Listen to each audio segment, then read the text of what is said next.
Hello दोस्तों। आज की वीडियो पे हम जो डिस्कस करेंगे वो करेंगे नीट 2023 में जो फिजिक्स का पेपर है आपका, उसमें जो करंट इलेक्ट्रिसिटी चैप्टर से जो क्वेश्चंस फ्रेम हुए थे उन क्वेश्चन का सोल्यूशन किस तरीके से आपको करने थे, क्या अप्रोच आपकी होनी चाहिए थी, उसके बारे में हम डिस्कस करेंगे। तो सबसे पहला क्वेश्चन, पेपर आपके सामने ये रहा। सबसे पहला क्वेश्चन क्या है कि सोल्यूशन नंबर 2 क्या है, देखिए। Second question, the net magnetic flux through any close surface is. किसी भी एक क्लोज सरफेस में नेट मैग्नेटिक फ्लक्स कितना होगा? वो हमेशा क्या होता है, वो जीरो होता है। इस बात को आप ध्यान रखोगे, ये तो थ्योरेटिकल क्वेश्चन है।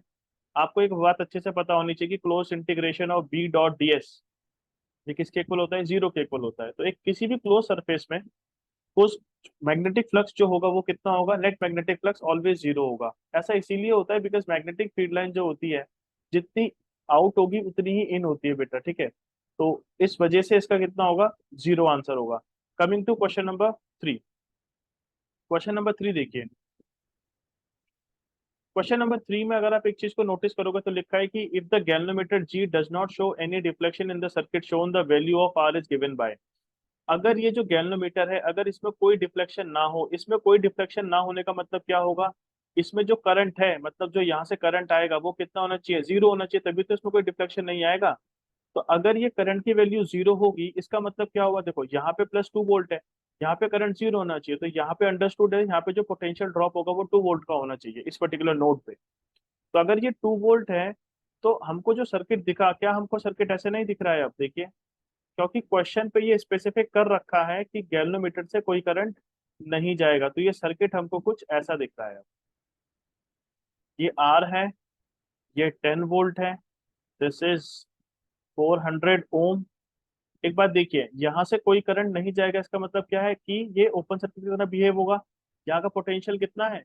ये कुछ इस तरीके से होगा। आप इसको अगर ऐसे ना लिखना चाहो तो आप इसको ऐसे लिख लीजिए। गैल्वेनोमीटर में कोई भी करंट नहीं जाएगा, तो it behave as open circuit terminal. Alright. So यहाँ पर पोटेंशियल 2 वोल्ट है। अब एक बच्चे ने बोला सर 2 वोल्ट कैसे आया? बेटा, करंट की वैल्यू जीरो है तभी पॉसिबल होगा जब ये 2 - 2 वोल्टेज ड्रॉप लेके जीरो न्यूमरेटर में रखेगा, because V is equal to I R. आप अच्छे से जानते हो। अगर मैं इस पर्टिकुलर ब्रांच की इसकी बात करूं, गैल्वेनोमीटर की बात कर रहा हूं मैं, करंट V बाय आर, कुछ ना कुछ इंटर रेजिस्टेंस हर किसी चीज का है। गैल्वेनोमीटर एक ऐसा नहीं है, कुछ ना कुछ उसमें लगा होगा, उसका रेजिस्टेंस होगा ही होगा। बहुत कम भी लोग हैं तो वोल्टेज जो है यहाँ से यहाँ बेटा 2 - 2 अपॉन बहुत स्लाइट रेजिस्टेंस भी होगा, बहुत छोटा, तो ये zero upon something will give you zero. ये बात को ध्यान रखिएगा। एक बच्चे ने बोला कि रेजिस्टेंस जीरो नहीं हो सकता, तो वो इन्फिनिटी वैल्यू आ जाएगी। ऐसा नहीं होता, ये बात ध्यान रखिएगा। तो इस वजह से पोटेंशियल ड्रॉप यहाँ पे 2 वोल्ट आया। अब 2 वोल्ट आया, इसका मतलब क्या है कि यहाँ पर इसके अक्रॉस आपको 2 वोल्ट दिख रहा है। आप मेरी बात समझ रहे हो? तो एक बात बताओ, यहाँ से अगर मुझे करंट निकालना है बेटा, जितना करंट यहाँ होगा, यहाँ पे कोई करंट नहीं जा रहा, तो इस पर्टिकुलर ब्रांच से यहाँ से जो भी करंट आएगा वो सारा करंट इधर हो जाएगा, तो इसका मतलब यहाँ भी आई आएगा। यहाँ तो कोई करंट गया ही नहीं ना, बिकॉज यहाँ तो आई इक्वल टू जीरो है, ओपन सर्किटेड हो गया। तो क्वेश्चन पे लिखा है ये बात। तो जितना भी करंट होगा वो इस तरीके से आएगा। तो आपको आर की वैल्यू निकालनी है। आप सबसे पहले करंट निकालिए। तो एक बार बताइए, अगर आपको करंट निकालना हो तो क्या करंट निकालने के लिए हम ऐसा नहीं करेंगे कि I is equal to 10 volt -2 volt divided by 400 is equal to 8/400, that is nothing but 1/50 ampere. तो करंट आ गया आपके पास 1/50 एम्पियर।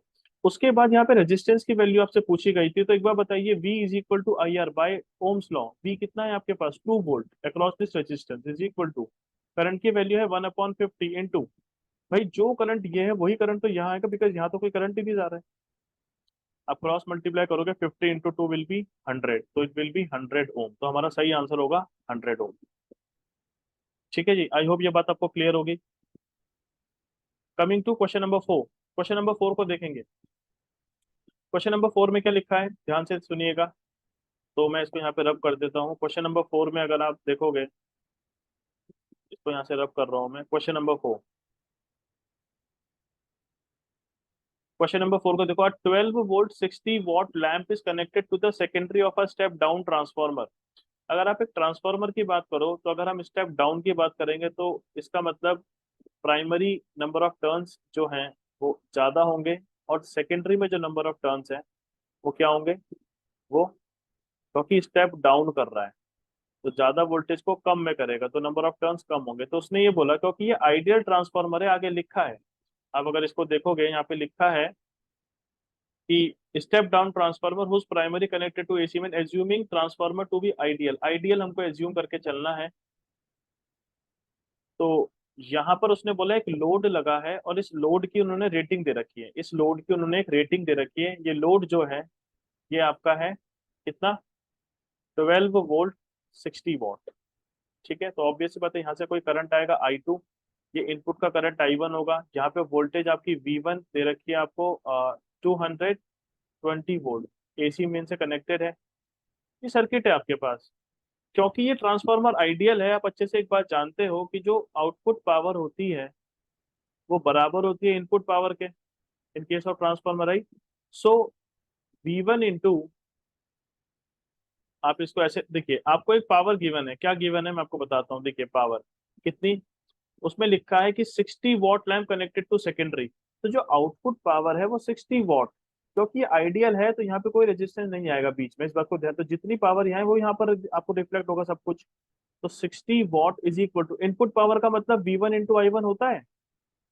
तो विच इम्प्लाइज दैट 60 आपको निकालना क्या है, आपको निकालना है current in the primary winding. I1 primary winding का करंट है। तो V1 से डिवाइड करोगे, V1 है 220 गिवन इन द क्वेश्चन, आपको I1 मिल जाएगा। जब आप इसको सॉल्व करोगे you will get the answer. I1 is equal to 6/22। 6/22 हो जाएगा आपके पास कितना, 3/11 को अगर आप सॉल्व करोगे you will get the answer as 0.27 ampere. तो आपके पास 0.27 आ गया। तो आप बोलोगे प्राइमरी में करंट जो है वो 0.27 एम्पियर है। और ये रहा आपका आंसर, 0.27 एम्पियर एक ऑप्शन होगा जो, ये आपका सही आंसर होना चाहिए था, ये वाला 0.27 एम्पियर। तो option number third is correct answer. ठीक है, सो इस तरीके से इस क्वेश्चन को करना था। चलते हैं नेक्स्ट क्वेश्चन की तरफ। तो नेक्स्ट क्वेश्चन क्या है, देखिए। देखिए ये डायोड का क्वेश्चन है, इसको छोड़ देंगे। ये इलेक्ट्रोमैग्नेटिक वेव्स का क्वेश्चन है, इसको नहीं करेंगे। हम सिर्फ करंट इलेक्ट्रिसिटी की बात कर रहे हैं यहाँ पर। तो उससे रिलेटेड जितने भी क्वेश्चन होंगे मैं आपको वो बताऊंगा। ठीक है जी, आते हैं direct question number 17 theoretical question है। अभी मैंने आपको इसका लॉजिक थोड़ी देर पहले बताया क्वेश्चन नंबर 1 आई थिंक 2 में। If close integration of E dot ds is equal to 0 over a surface, then the electric field inside the surface is necessary uniform. ऐसा तो नहीं होता। क्या होगा, the number of flux line entering the surface must be equal to number of lines leaving it. ये इसका सही answer होगा। तो क्वेश्चन नंबर 17 का आंसर क्या है, ये करेक्ट है। ठीक है, इसका डिटेल डिस्कशन के लिए बेटा it will take around 15 to 20 minute to describe this particular topic. ठीक है जी। So next question is question number 18। तो क्वेश्चन नंबर 18 को करेंगे। देखिए लिखा है resistance of a carbon register determine from colour code is this. आपको एक कलर कोड दे रखा है। तो एक कलर कोड आपको दे रखा 10,000। आप इसको ऐसे, चलो ठीक है मैं पहले यही लिख देता हूँ, ±5% है ना। इसको हम ऐसे भी तो लिख सकते हैं। आप इसको ऐसे लिख सकते थे पेपर में, 22 × 10⁻³ ±5%। और मैं ये एक्सपेक्ट कर रहा हूँ कि आप सबको ये शॉर्टकट या ये चीजें पता होगी, बीबी रॉय ऑफ ग्रेट ब्रिटेन, इस तरीके से। तो बेटा पहला जो होता है वो 0, ये रिप्रेजेंट करेगा आपका ब्लैक को। 1, ठीक है, brown. R for 2, R for 2। Red. O for 3 which is orange. Alright, it means what, this is 3, this is orange, ये ध्यान रखिएगा 3। सो अगर आप देखोगे तो फर्स्ट कलर जो आपके पास है वो 2 है, इसका मतलब ये जो है वो क्या है जी, रेड है, red. This is red. And this colour is again 2, तो this is red. 10⁻³ 3 is what, 3 is actually, 3 is orange, so 3 is orange। and ±5% tolerance is for gold। तो आपसे पूछा गया क्वेश्चन पे कि the colour code, the colour of the third band का जो colour होगा वो क्या होगा। तो बेटा वो होगा ये ऑरेंज, क्योंकि वो उसको रिप्रेजेंट करेगा। तो हमारा आंसर होगा ऑरेंज। ठीक है, तो इसका सही आंसर होना चाहिए था orange. B B Roy of great Britain, इस तरीके से इसको याद रखते हैं, आपको भी याद रखना चाहिए। Coming to next question, question number this. उसके बाद एक क्वेश्चन यहाँ पे रह गया, हाँ ये रहा क्वेश्चन, देखिए सुनिए, इसको मिटा देता हूँ। यहाँ पे एक क्वेश्चन है और वो क्वेश्चन दे रखा है, आप इसको नोटिस कीजिए। Question number 19, the magnetic energy stored in an inductor of inductance 4 micro Henry carrying a current of 2 ampere. अगर आप इसको करना चाहोगे तो आपसे इंडक्टर में एनर्जी स्टोर पूछ रहा है। Energy stored in the inductor will be half L I square which is equal to half, inductor की वैल्यू कितनी दे रखी है, इंडक्टेंस 4 माइक्रो हेनरी, माइक्रो मतलब 10⁻⁻6 इंटू करंट कितना है 2 एम्पियर। तो करंट आई की जगह करंट आएगा 2 इंटू टू, तो 2 से 2 कैंसिल होगा, 4 टू सा 8, 8 इंटू 10⁻⁻6 जूल ये आ रहा है। तो आप इसको क्या लिख सकते हो, 8 माइक्रो जूल। तो आपका सही आंसर होगा 8 माइक्रो जूल। क्लियर है, तो इसका सही आंसर होगा 8 micro joule. Half L I square, ये इंपॉर्टेंट फॉर्मूला आपको याद रखना है। एक चीज मैं आपको यहाँ पे ऐड करके बता देता हूँ कि कभी कभी क्वेश्चन पेपर में क्या आ सकता है कि इंडक्टर में एनर्जी तो स्टोर हो रही है, ठीक है, but in what sense, means inductor stores energy in the form of kinetic energy और पोटेंशियल एनर्जी। और कैपेसिटर के रिस्पेक्ट में भी ये बात पूछी जा सकती है, और उसके अगर और भी अंदर जाके पूछेगा तो आपसे ये भी पूछा जा सकता है कि बताइए पोटेंशियल होगी, काइनेटिक होगी, या किस तरीके से एनर्जी स्टोर करेंगे, ये सारी चीजें ये ध्यान रखिएगा, ठीक है। तो चलिए करते हैं नेक्स्ट क्वेश्चन, क्वेश्चन नंबर 21। उसके बाद करंट इलेक्ट्रिसिटी से क्वेश्चन आया, क्वेश्चन नंबर 21। क्वेश्चन नंबर 21 क्या कह रहा है, एक सर्किट आपको दे रखा है। इस सर्किट में आप गौर से देखोगे, आपसे magnitude and direction of current पूछ रहा है इस पूरे सर्किट में। क्योंकि ये सीरीज सर्किट है तो एक ही करंट फ्लो होगा, तो आप इस करंट को आई मान लीजिए। आप करंट को अपने हिसाब से आप इसको इस तरीके से एक लूप लगाएंगे यहाँ पे, तो आप उसको आई पूरे लूप में घुमाइए। तो बेटा जब आपने आई को एज्यूम किया और इस तरीके से इसको लिया, तो हम, आप इस बात को ध्यान रखिएगा, देखो यहाँ पर जो ये है ना प्लस माइनस, जैसे करंट आएगा तो एक पोलैरिटी अपने ड्रॉप करेगा प्लस माइनस, ये भी प्लस माइनस ड्रॉप करेगा बिकॉज करंट आई आया, यहाँ से करंट आया इधर गया, तो यहाँ पे प्लस माइनस पोलैरिटी ड्रॉप करे। तो हम लीविंग पोलैरिटी को कंसिडरेशन में लेंगे, उसके हिसाब से क्वेश्चन को सॉल्व करेंगे। आप स्टार्टिंग वाली पोलैरिटी भी ले सकते हो, ये आपके ऊपर है, आप कैसे भी कीजिए, आंसर दोनों में सेम आता है। तो हम सब सर चीज की लीविंग पोलैरिटी लेंगे। तो जब आप इसमें क्या लगाओगे, किरचॉफ्स लॉ लगाओगे, तो उसके हिसाब से ये लीविंग पोलैरिटी है। तो देखिए 2i, तो माइनस का 2i, सर आपने माइनस क्यों लिखा, मैंने माइनस इसीलिए लिखा बिकॉज लीविंग, मैंने बोला ना लीविंग पोलैरिटी ऑफ करंट को लेंगे। तो लीविंग पोलैरिटी क्या है, जब करंट इससे इसको यहाँ से लीव करेगा 2 ओम को रजिस्टर को, तो नेगेटिव पोलैरिटी पे आया है।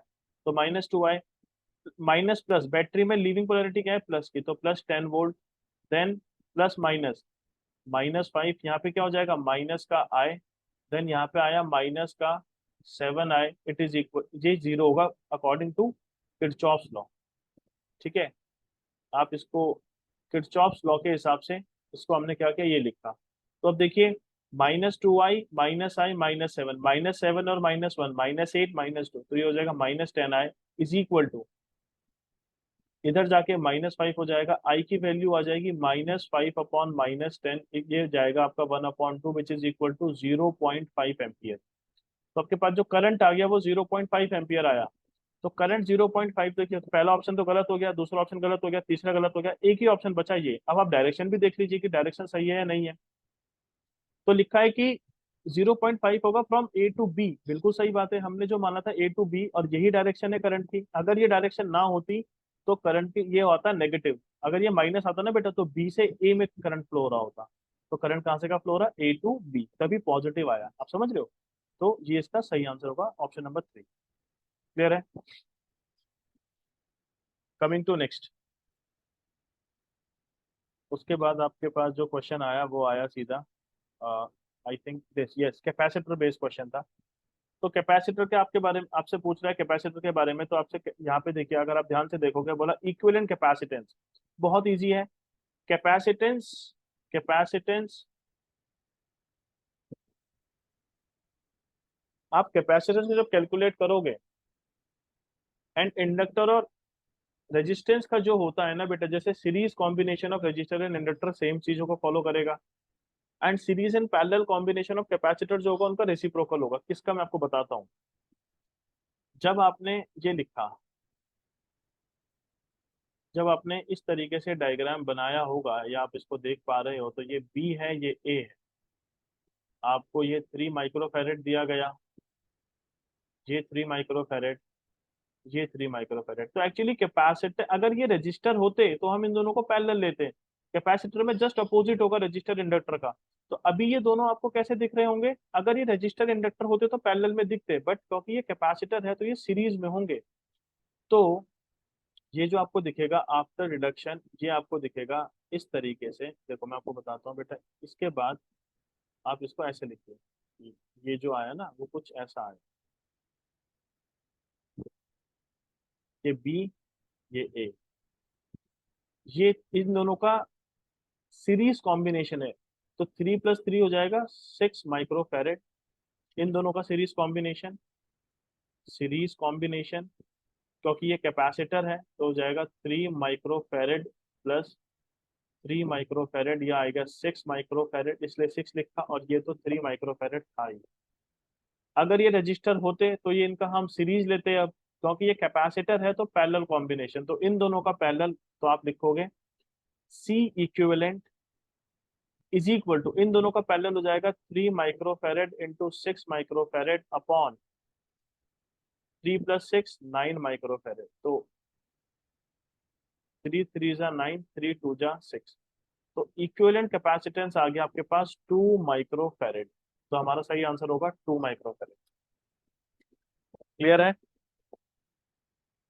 अगर बेटा यही चीज ना ऐसी होती है, देखो मैं आपको जो कह रहा हूँ रजिस्टर वाली बात, अगर ये चीज ऐसी होती कि एक रजिस्टर होता, एक रजिस्टर यहाँ होता और एक रजिस्टर यहाँ होता लेट से, और ये दिया रहता 3 ओम, ये दिया होता 3 ओम, और ये 3 ओम। अगर ये ऐसे होता और आपसे बोलता कि आर ए भी बताओ, तो पता है क्या होता है ये?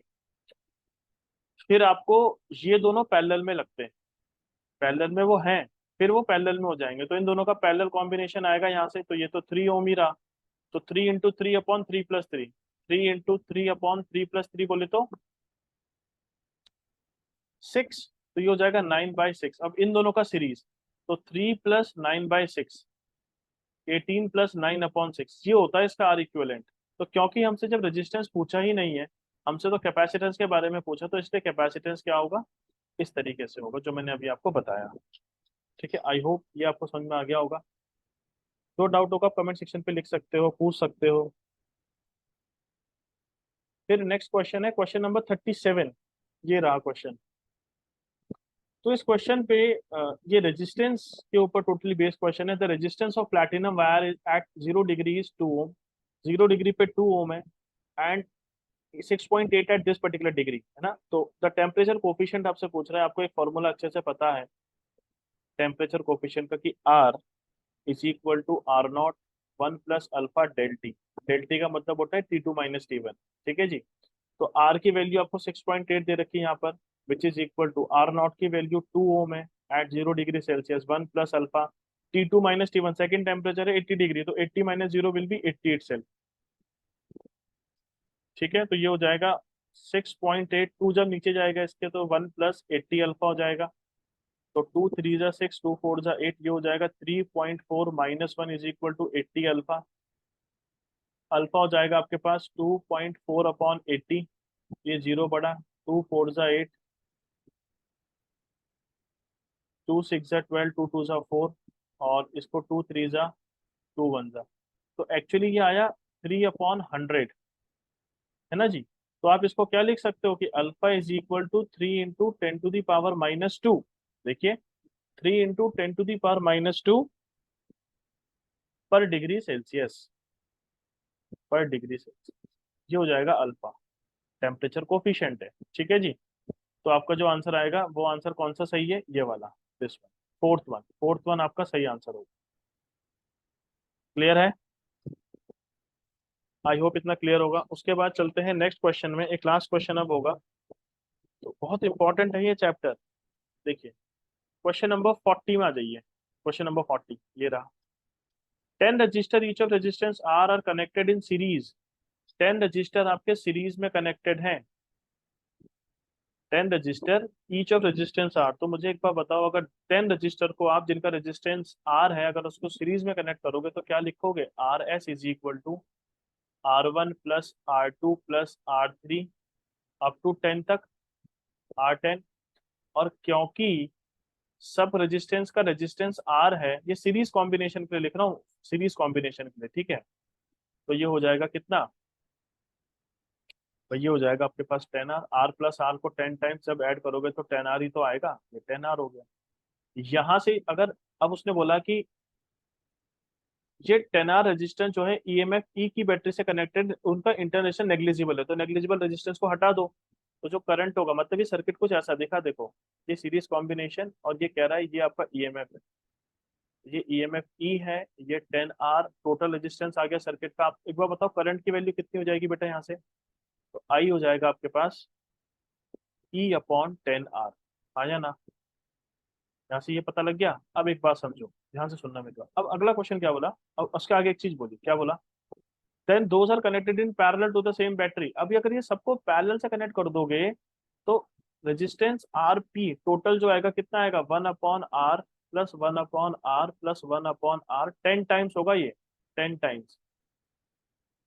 तो कितना हो जाएगा ये, 1/RP इज इक्वल टू कितना हो जाएगा ये, बताओ। ये 10/R होगा ना, 1/R कॉमन ले लो भाई, 1 को 10 टाइम ऐड करोगे यही आएगा। तो अब which implies that R P resistance parallel में जब लगे हैं तो कितना आएगा वो, R/10। रेसिप्रोकल हो जाएगा इसका, तो वो हो जाएगा R/10। ये तो हुआ आरपी। यहाँ से जो करंट जाएगा, मतलब अब ये सर्किट इस तरीके से बन रहा है। अगर मैं आपसे पूछूं अभी सर्किट पता कैसा बन गया, देखो सर्किट बन गया कुछ ऐसा, ये रजिस्टर है, ये बैटरी है, ये इक्विवेलेंट रेजिस्टेंस आ गया R/10 का, ये बैटरी आई है, मतलब ई है, ये करंट आई हुआ। तो मुझे बताओ आई कितना जाएगा बेटा, यहाँ से आई, आप बोलोगे सर आई की वैल्यू जो होगी वो हो जाएगा E/R/10। मैं इस सर्किट के लिए बात कर रहा हूँ अभी, इस आई की। तो आई मुझे लगता है आपको लिखना चाहिए 10E/R। But in the question in the question ये मेंशन्ड है कि ये जो करंट हुआ सेकंड केस में वो हो गया, देखो सेकंड केस में जो करंट है जब ये पैरेलल में कनेक्ट किए गए to the same battery, the current is increase by n time. तो जो जब इन रजिस्टर को, सीरीज रजिस्टर को जब पैरेलल में कनेक्ट किया तो करंट बढ़ गया n टाइम से। तो मतलब ये i की वैल्यू ना n i बोल दिया भाई, ये i जो हो गया वो बढ़ के क्या हो गया, ये i जो है वो बढ़ के हो गया n i, इंक्रीज हो गया, क्वेश्चन पे गिवन है ये। तो आप इस i को क्या लिखोगे, n i बराबर 10E/R। अब मुझे एक बात बताओ, आपसे पूछ रहा है what is the value of n, n की वैल्यू कितनी होगी ये पूछा जा रहा है। देखो वैल्यू ऑफ n, एक बार बताओ आप इसको क्या लिख सकते हो, E/R को, यहाँ से क्या E/R को क्या 10i लिखा जा सकता है क्रॉस मल्टीप्लाई करके, बिल्कुल लिखा जा सकता है। तो आप E/R को लिख दीजिए 10i, E/R को आप लिख रहे हो 10i, E/R is equal to 10i। ऊपर लिखा है मैंने, ऊपर मैं लिख देता हूँ, यहाँ पे ऊपर लिखा है, तो ये हो जाएगा 10i। आई से आई कैंसिल हुआ, n आ गया आपके पास 100। तो आपके पास n जो होगा वो कितना आ जाएगा बेटा, n की वैल्यू आ जाएगी 100। ये इस तरीके से इस क्वेश्चन को करना था, ठीक है। तो इतने ही क्वेश्चन है करंट इलेक्ट्रिसिटी से रिलेटेड। अब जो क्वेश्चन ऑल्टरनेटिंग करंट से हैं वो हम ऑल्टरनेटिंग करंट वाली वीडियो जब हम बनाएंगे उसमें हम डिस्कस करेंगे। तो अभी तक इतने ही क्वेश्चन है, क्वेश्चन नंबर 50 तक इतने ही क्वेश्चन आए थे, और उसके बाद केमिस्ट्री स्टार्ट है। तो इस तरीके से इन क्वेश्चंस को करना था, करंट इलेक्ट्रिसिटी रिलेटेड क्वेश्चन है जो नीट पे पूछे गए थे। ऐसे बहुत सारी वीडियो हम लेके आएंगे ताकि आपके जो टॉपिक हैं वो अच्छे से क्लियर हो जाएं, आपको कोई डाउट ज्यादा ना रहे। जो भी आपको इसमें डाउट रहेगा इन सॉल्यूशंस में आप कमेंट सेक्शन पे लिख सकते हो। तो मिलते हैं बेटा आपसे अगली वीडियो में, till then bye bye, take care.